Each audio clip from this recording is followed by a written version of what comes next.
అంటే ఒక ఇప్పుడు ఆకృతి. ఇప్పుడు ఇప్పుడు ఒక పాటగాడికి అక్షరాలన్నీ అలా ఉండిపోతాయి. కానీ ఎక్కడొకక్కడ ఎన్నిటి మధ్యలో నుంచి ఒక లైబ్రరీలో అన్ని పుస్తకాలుంటాయి భయ్యా. కానీ ఒక చిన్న కథ 2 పేజీల కథ కావాలంటే ఈ ఈ లైబ్రరీ మొత్తాన్ని మీరు తినుండాలి. మీరు తినుంటేనే కదా ఆ 2 ఇవ్వగలరు.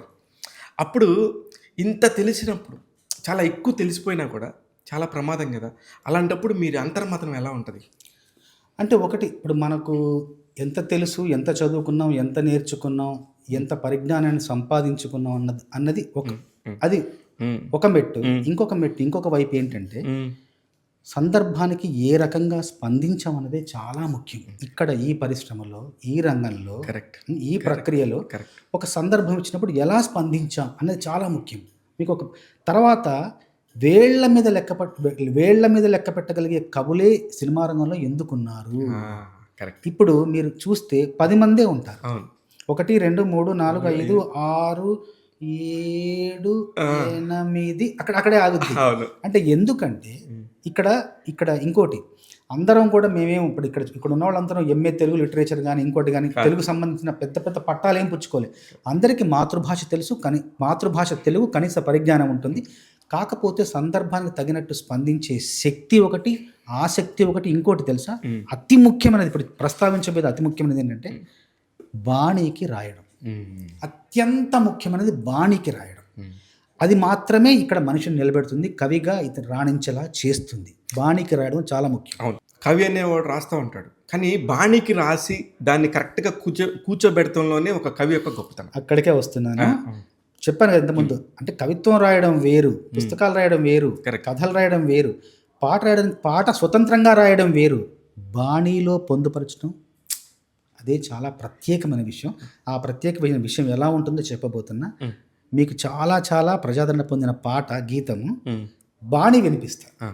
అసలు దానికి ఇది ఒక బాణీ. హ్మ్. ఈ బాణీ మొదటిదంతా ఒక భాగం, రెండోదంతా ఒక భాగం. మొదటి భాగం అంతా ఒకటే వాక్యం ఉండాలి. ఆ బాణీ ఎలా ఉందంటే తను ఇచ్చిన బాణీ హ్మ్. నిజానికి రికార్డింగ్ పీస్ అనమాట. ఇది రికార్డింగ్ కోసం చేసిన పీస్. దీన్ని పాట చేస్తే బాగుంటుందని దర్శకుడు అనుకుని నాకు ఆ రికార్డింగ్ పీస్ని ఇచ్చారు. అది ఎలా ఉందంటే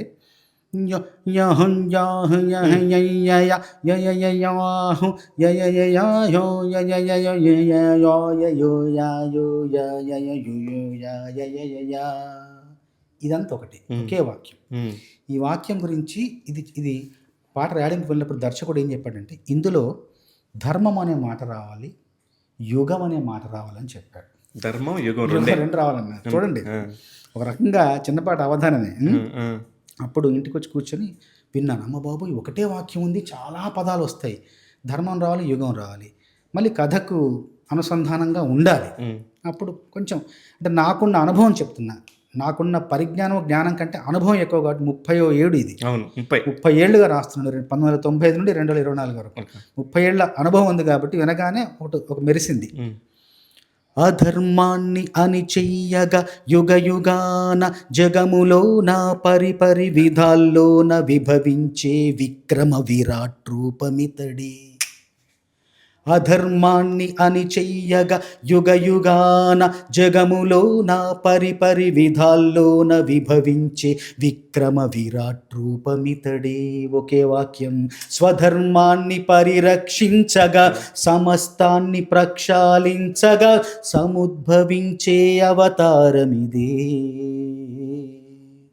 ఇదొక వాక్యం. అత్యద్భుతం అసలకి. మీరు అంటే పల్లవిలో రెండే వాక్యాలు రాయాలి. రెండే వాక్యాలు. దీర్ఘ వాక్యం, సుదీర్ఘ వాక్యం. అందులో అర్థవంతంగా ఉండాలి. ఆ సందర్భ శుద్ధి ఉండాలి. కలికి అవతారం గురించి చెప్పాను. కలికి అవతారం. అయితే ఇప్పుడు ఇది మిగతా కవులు నిజంగానే ఎంతో మంది ఉంటారు. దీనిలోకి కూర్చొని రాయగలిగటమే ఇదొకటి చాలా కష్టమైన ప్రక్రియ. ఈ ప్రక్రియలో ఆరితేరిన వారు, ఈ ప్రక్రియలో రాణించగలిగిన వాళ్ళు మాత్రమే కవులుగా ఇక్కడ వెలుగొందుతున్నారు.